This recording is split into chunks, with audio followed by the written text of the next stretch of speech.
नीली पहाड़ियों के दामन में बसा छोटा सा गांव चांदपुर हमेशा से अपने रहस्यमयी किस्सों के लिए प्रसिद्ध था।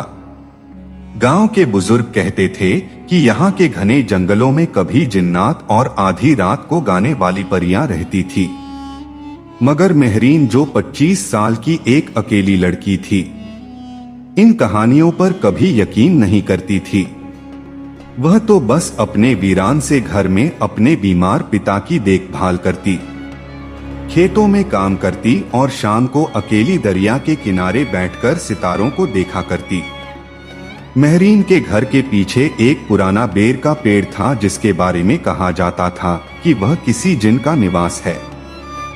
गांव वाले इस पेड़ के पास से रात को गुजरते हुए मुंह पर कपड़ा बांध लेते थे, मगर मेहरीन वहां अक्सर बैठकर किताबें पढ़ती। एक दिन जब वह पेड़ के नीचे सूखे पत्ते हटा रही थी, तो उसे जमीन में एक पुराना तांबे का संदूक दिखाई दिया। संदूक खोलते ही उसके हाथों से एक जर्द रंग का कागज गिर पड़ा, जिस पर अजीब सी निशानियां बनी थी। उसी शाम गांव में पहली बारिश हुई। मेहरीन खिड़की से बाहर बारिश की बूंदें गिन रही थी कि उसे लगा जैसे कोई उसे देख रहा है। पेड़ के नीचे एक लंबा सा आदमी खड़ा था, जिसके कपड़े पुराने जमाने के थे और आंखें चांद की तरह चमक रही थी। वह आदमी जब मुस्कुराया तो मेहरीन के रोंगटे खड़े हो गए। उसकी सांस तेज हो गई जब उसने देखा कि वह आदमी हवा में घुलता चला गया। अगले दिन मेहरीन ने गांव के सबसे बूढ़े आदमी हकीम बाबा को वह पुराना कागज दिखाया। बूढ़े ने आंखें फाड़कर कहा, बेटा, यह तो जिन्हों की जुबान है। यह कहता है कि इस पेड़ के नीचे एक ऐसा आदमी दफन है जो 100 साल पहले एक औरत के प्यार में मारा गया था। वह हर बारिश की रात जिंदा हो जाता है।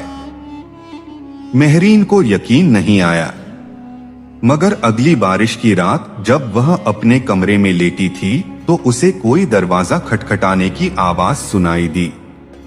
दरवाजा खोला तो वही पुराना आदमी खड़ा था। उसके होठों पर एक उदास मुस्कान थी। तुमने मेरा खत पढ़ लिया, उसने कहा। मेहरीन के मुंह से चीख निकल गई, मगर वह भाग नहीं सकी। उस रहस्यमय आदमी ने उसका हाथ पकड़ लिया। उसके हाथ में कोई गर्मी नहीं थी, बस एक ठंडक थी जो मेहरीन के शरीर में उतर गई। मैं तुम्हें अपनी कहानी सुनाना चाहता हूँ, उसने कहा। उसने बताया कि वह शहजादा अयाज था, जो कभी इस गांव का हुक्मरान था। एक देहाती लड़की से प्यार हो गया था, मगर उसके परिवार वालों ने उसे झड़ देकर मार डाला था। उसकी आत्मा को बेर के पेड़ के नीचे दफन कर दिया गया था। हर बारिश मेरी आत्मा को थोड़ी देर के लिए जिंदा कर देती है। मेहरीन ने पूछा, तुम मुझे क्यों दिख रहे हो? शहजादे ने उसके बालों में हाथ फेरा, क्योंकि तुम बिल्कुल उस जैसी हो जिससे मैं प्यार करता था। इसी पल बारिश रुक गई और शहजादे का शरीर धुंधला होने लगा। मेहरीन ने उसका हाथ मजबूती से पकड़ लिया। रुको, मत जाओ। मगर वह गायब हो चुका था। सिर्फ उसकी आखिरी बात हवा में गूंज रही थी। अगली बारिश तक अगले दिन मेहरीन ने फैसला किया कि वह शहजादे अयाज के बारे में और जानेगी। हकीम बाबा ने उसे बताया कि गांव से दूर एक पुराना ममनुआ कब्रिस्तान है, जहां पुराने हुक्मरानों को दफनाया गया था। कहते हैं वहां रात को अजीब रोशनियां दिखाई देती हैं। मेहरीन ने शाम तक इंतजार किया और फिर चांद की रोशनी में अकेले कब्रिस्तान की ओर चल पड़ी। जब वह टूटी हुई दीवार पार करके अंदर घुसी तो उसने देखा कि एक कब्र पर ताजे फूल रखे हुए हैं। करीब पहुंची तो उस पर लिखा था, शहजादा अयाज प्यार में मारा गया। अचानक उसे पीछे से पत्तों के सरसराने की आवाज आई। मुड़कर देखा तो वही रहस्यमय आदमी खड़ा था। तुम यहाँ क्यों आई हो? उसने पूछा। मेहरीन ने जवाब दिया, मैं तुम्हारी कहानी जानना चाहती हूँ। पूरी कहानी शहजादे ने बताया कि उसकी प्यार की लड़की का नाम नूरजहां था। वह एक गरीब किसान की बेटी थी। जब शहजादे ने उससे शादी का इरादा जताया तो उसके मंत्रियों ने साजिश करके नूरजहां को झर दिलवाया। गम में शहजादा ने भी अपनी जान दे दी। मेहरीन की आंखों में आंसू आ गए। लेकिन तुम अब भी यहाँ क्यों हो? शहजादे ने एक पुराना हार निकाला जो बिल्कुल मेहरीन के गले में मौजूद हार जैसा था। क्योंकि तुम नूरजहां हो, तुम्हारी आत्मा वापस आ गई है। जब मेहरीन ने गांव वापस जाकर नूरजहां के बारे में पूछा तो किसी बुजुर्ग ने बताया कि 100 साल पहले वाकई एक लड़की इसी नाम से यहाँ रहती थी जो रहस्यमयी तरीके से मर गई थी। उसकी कब्र भी ममनुआ कब्रिस्तान में थी। मेहरीन ने नूरजहां की कब्र ढूंढ निकाली। जब उसने कब्र को छुआ तो अचानक उसके दिमाग में पुराने महलों, शहजादे के साथ बिताए लम्हों की यादें उभरने लगी। क्या यह मुमकिन था कि वह वाकई नूरजहां की आत्मा हो?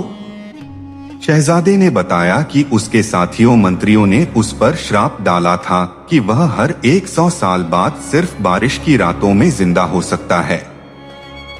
उस श्राप को तोड़ने का एक ही तरीका था, अगर नूरजहां की आत्मा फिर से जन्म ले और अपनी पहचान हासिल कर ले। मेहरीन ने पूछा, अगर मैं वाकई नूरजहां हूं तो फिर क्या होगा? शहजादे ने उसके हाथों को चूमते हुए कहा, तो फिर हम हमेशा के लिए आजाद हो जाएंगे। अगली बारिश की रात मेहरीन को फैसला करना था। अगर वह अपने अतीत को स्वीकार कर लेती तो शहजादे की आत्मा को शांति मिल जाती। लेकिन इसका मतलब यह भी था कि उसे अपनी वर्तमान जिंदगी को अलविदा कहना पड़ता। जब बारिश शुरू हुई तो मेहरीन कब्रिस्तान पहुंची। शहजादा वहां उसका इंतजार कर रहा था। उसने मेहरीन की तरफ बढ़ते हुए कहा, तुम्हारा फैसला? मेहरीन ने गहरी सांस ली और कहा, मैं तैयार हूँ। बारिश की बूंदों के नीचे मेहरीन ने अपनी आंखें बंद कर ली। शहजादा अयाज ने उसके हाथों को थाम लिया। अचानक मेहरीन के शरीर से एक सुनहरी रोशनी फूटी। उसके दिमाग में पुरानी यादें तेजी से घूमने लगी। वो कभी एक बाग में दौड़ रही थी, कभी शहजादे के साथ दरिया किनारे बैठी थी। मुझे याद आ रहा है। मेहरीन के होठों पर एक रहस्यमयी मुस्कान आ गई। उसकी आंखों में एक अजीब सी चमक थी जो पहले कभी नहीं देखी गई थी। शहजादे के चेहरे पर खुशी की लहर दौड़ गई। तुम्हें सब याद आ गया? मेहरीन ने सर हिलाया। हाँ, नूरजहां को। लेकिन मैं मेहरीन भी हूं। सुबह होते ही गांव के लोगों ने मेहरीन को कब्रिस्तान से लौटते हुए देख लिया। उसके कपड़े भीगे हुए थे और चेहरे पर एक अजीब सी रोशनी थी।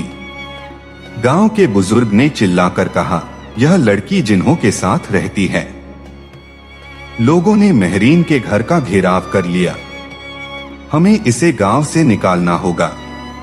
एक आदमी ने लालच भरी नजरों से कहा, इसके बाप ने हमेशा से अजीब बातें की है।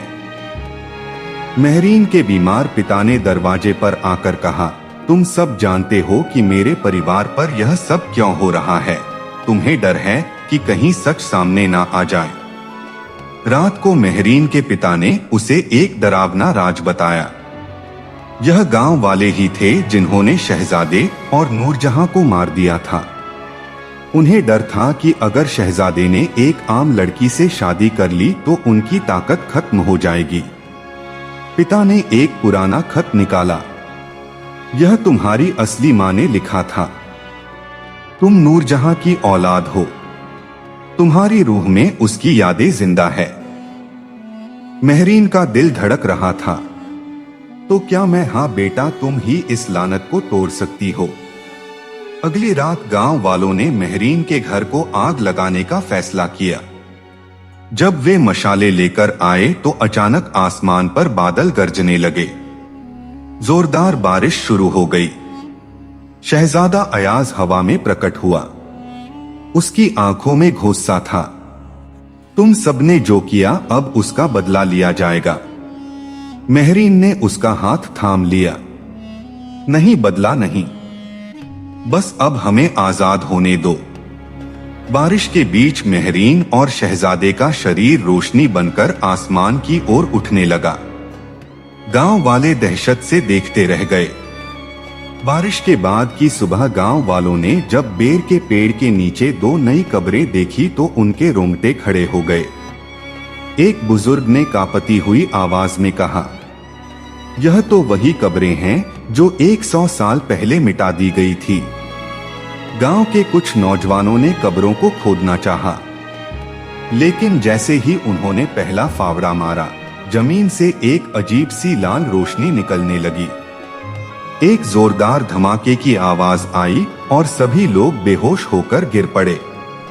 जब वे होश में आए तो उन्होंने देखा कि कब्रिस्तान का मंजर पूरी तरह बदल चुका है। हर तरफ पुराने जमाने के फूल खिले हुए थे और हवा में खुशबू थी। दूर से गीत की आवाज आ रही थी। गांव वाले हैरानी से उस तरफ बढ़े तो उन्होंने एक ऐसा दृश्य देखा जिसे देखकर उनकी सांसें रुक गई। एक हरे भरे मैदान में शहजादा अयाज और मेहरीन अब नूरजहां खुशी से घूम रहे थे। उनके चारों ओर पुराने जमाने के लोग थे जो कभी मर चुके थे। गांव वालों ने पहचान लिया कि यह वही लोग हैं जिन्हें उनके पूर्वजों ने मार डाला था। नूरजहां ने मुड़कर गांव वालों की तरफ देखा। उसकी आंखों में ना गुस्सा था ना नफरत, बस एक गहरा सुकून था। तुम्हें डरने की जरूरत नहीं, उसने कहा, हम तुम्हें नुकसान नहीं पहुंचाएंगे, बस अपनी कहानी सुनाना चाहते हैं। शहजादे ने बताया कि दरअसल नूरजहां कोई आम लड़की नहीं बल्कि एक दूसरे इलाके की शहजादी थी जो जंग में गुम हो गई थी। गांव के बुजुर्गों ने उसे पनाह दी थी, लेकिन जब उन्हें पता चला कि वह शहजादी है तो उन्होंने उसे मारकर उसके जेवर चुरा लिए थे। तुम्हारे घरों में आज भी वे जेवर मौजूद हैं। नूरजहां ने कहा, यही तुम्हारी बदकिस्मती की वजह है। गांव वाले शर्म से सिर झुका गए। उनके पूर्वजों के गुनाहों का बोझ अब उन पर भारी पड़ रहा था। एक बुजुर्ग ने रोते हुए कहा, हम माफी के लायका नहीं, लेकिन अगर कोई रास्ता हो तो बताओ। शहजादे ने गहरी सांस ली। एक ही रास्ता है, वे जेवर वापस करो जो तुम्हारे पास है। उन्हें उनकी असली जगह पर रख दो। अगले कई दिनों तक गांव वाले अपने घरों से पुराने जेवर निकालते रहे। हर कोई अपने परिवार का गुनाह धो रहा था। जब सारे जेवर बेर के पेड़ के नीचे रख दिए गए तो एक अजीब सी रोशनी फूटी। जमीन हिलने लगी और पेड़ के पीछे से एक पुराना दरवाजा नजर आने लगा। नूरजहां ने मुस्कुराते हुए कहा, यही वह जगह है जहां से हम असल में ताल्लुक रखते हैं। शहजादा और नूरजहां ने हाथ मिलाया। अब हमारा काम पूरा हो चुका है। शहजादे ने कहा, हम वापस जाएंगे। तुम्हारे लिए यह दरवाजा हमेशा के लिए बंद हो जाएगा।